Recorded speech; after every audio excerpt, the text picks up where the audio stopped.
Okay, before we start this video, guys, if you don't like animations, I would click off now. Yeah, alright. Anyways, let's start. Hello, guys! So today we're watching Let Me Explain Studios, as you can tell by the title. I'll pause it randomly. Oh, hello, my geeks and peeps, my explainers and entertainers, my little oodle-lollies. Rebecca Parham here. So, did you know I was a daycare kid? Probably not, because I've never mentioned it before. Makes sense, given that mom and dad were both working parents, and leaving one's infant at home alone is generally considered problematic. Now, I know it might be hard to believe, but I haven't always been the pinnacle of refinement and maturity that you see before you today. No. As a kid, I was a bit of a rascal. For example, the box story. Now at this daycare we had a big playroom, and in this playroom there was a dark little alcove where custodial stuff and equipment was kept all the time, and one morning during playtime I noticed someone had left a large box there. Big enough for a child to hide behind. Now there's a concept that I call kid logic, and it's basically just a name for that randomness that kids possess, or the absurdity that is their reasoning sometimes. For example, when I saw that box, that's when my kid logic kicked in, and I said, I'm gonna hide behind that box for as long as possible and see what happens. This is a great idea. So when the adults weren't looking, I slunk behind the box and crouched down, hiding myself entirely. I must have stayed there for half an hour before playtime ended, and they ushered all the kids away to a different room for a new activity. And funny enough, the adults were none the wiser I was gone. I've beat the system. Now this is what gets me. It took an hour of me hiding before an adult came back to the room and visibly began looking around for something. Couldn't imagine what it might be. Now where did I leave that small child? Must be around here someplace. I peeked my head up over the edge of the box to watch, but that proved to be my undoing. I was spotted! I've been compromised! I got in big trouble for that, of course. I was clearly not good at getting away with things when I was a kid, as you'll see in the next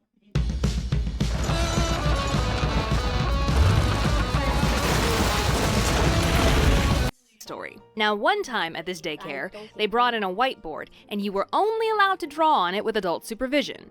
Okay, I won't draw on the board. Instead, I stole a green dry erase marker when no one was looking and proceeded to decorate my face. Hey, listen, I didn't break the rules. They specifically said don't draw on the board. They said nothing about my face. I put the marker...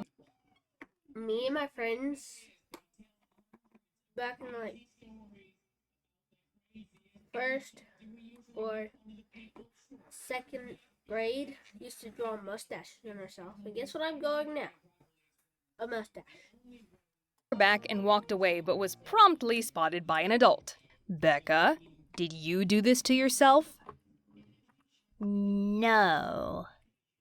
Did somebody do this to you? Yes. Who did it? Well, sheesh, I hadn't thought I had that far. And I honestly didn't even think to blame another kid. Instead, that good old kid logic kicked in, and I came up with the most foolproof story that was sure to get my hide out of trouble. I was minding my own business looking for something to play with, and then the markers came over and marked on my face. Nailed it. I will never understand how that daycare worker kept a straight face, but off to timeout I went. So, what are you in for? Disrupting the status quo? Whoa, I stuck gum up my nose.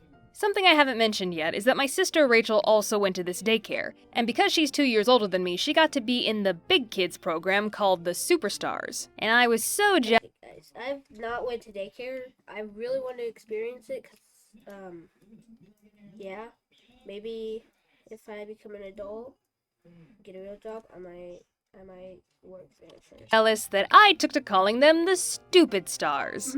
Extra crispy on that burn there, little Becca. But one thing that will always be a significant memory to me is the day I discovered that the Superstars had a Nintendo. Better yet, they had Super Mario Brothers. And that, my little oodle-ollies, was the first time I ever saw a console video game. I thought I was looking at magic. And that became the only thing I ever wanted to do at playtime was go over to the big kid area and watch them play Super Mario Brothers. Don't you dare tell me that gamers aren't real entertainers. I was watching people play video games long before the Appliers and Septiceyes and D-Pies of the world made it a thing. But when playtime was over, the daycare staff had to pry me away, kicking and screaming from that TV set. One day, however, I came up with a brilliant idea. When they pulled me away from the big kids' corner and sat me down with the other little kids, I proceeded to scream and cry that I miss my big sister, and nothing was gonna console me except being allowed to be with her in the big kid area. I guess the adults didn't know what else to do, so they actually let me go back over. Holy Crayola, that actually worked. Sure enough, I made a beeline for the Nintendo. Screw you, sis, I got video games to observe. It didn't take long for an adult to catch on, and I was eventually pulled away again. When I tried the same shtick, they gently said, "Becca, you say you miss your sister, but every time you go over there, you just watch them play video games." Okay, maybe they had me there. Not gonna lie, that's a pretty solid accusation. All right, grown-up, I'll concede to you this time. But one day I'll be grown-up, and I'll watch all the video games I want. Don't you mean play them? No. Now I've saved the best story for last. Even when I started kindergarten, there was no escaping this daycare, because one of the services they provided was picking up children from my elementary school and taking them back to the daycare where the parents could pick them up later. So every day, I didn't get picked up by a parent or get on a normal yellow school bus, I waited for a big white van. That sounds rather nefarious now that I say it out loud. But yeah. Okay, sorry for bothering it a little bit, but I've never been in a big white fan, and I probably never will, but I have been on a big yellow bus many times. Heck, even today I was on a big yellow bus. Today we had a field trip to the movies. Rachel and I would wait for the van, pile in with the other kids, and go wait to get picked up at the daycare. And this was a routine my kindergarten teacher knew. She was a very good teacher and kept track of the way each of her students were supposed to go home. So she would make sure I got in that van. Well, I was getting a little bored of the routine. And here's good old kid logic again, because many of my classmates would get to walk home. And for some reason, I decided that was the cool thing to do. I aspired to walk home. But that wasn't gonna happen with Miss Responsibility Pants botching my whole operation. So like the little devil I was, I waited until we had a substitute teacher. Alright, here's your evil genius learner's permit, kiddo. When school ended that day, instead of getting into the daycare van, I hid behind a brick pillar and waited for the van to leave without me. Funny how my sister never said anything. She must have been like, alright, I guess she died. As soon as the van left, I headed off on foot. My house was within walking distance, only about a mile away, but I began to think as I walked that no one was actually going to be at the house, and I had no way of getting inside. Probably should have thought of that before. So instead of walking home, I made the executive decision to walk to the daycare instead. Now, I knew what I was doing was against the rules, because every single time I saw a white vehicle of any sort coming in the distance, I would duck behind a tree or bush as fast as I could. When I was so close that I could see the daycare up ahead, I noticed what was most definitely a white van approaching, and the only tree immediately available was thinner than me. So not only was this tree already insufficient at hiding me, but when I jumped behind it, I didn't think to put the tree between me and the line of sight of the van. So when the daycare staff approached, this is what they saw.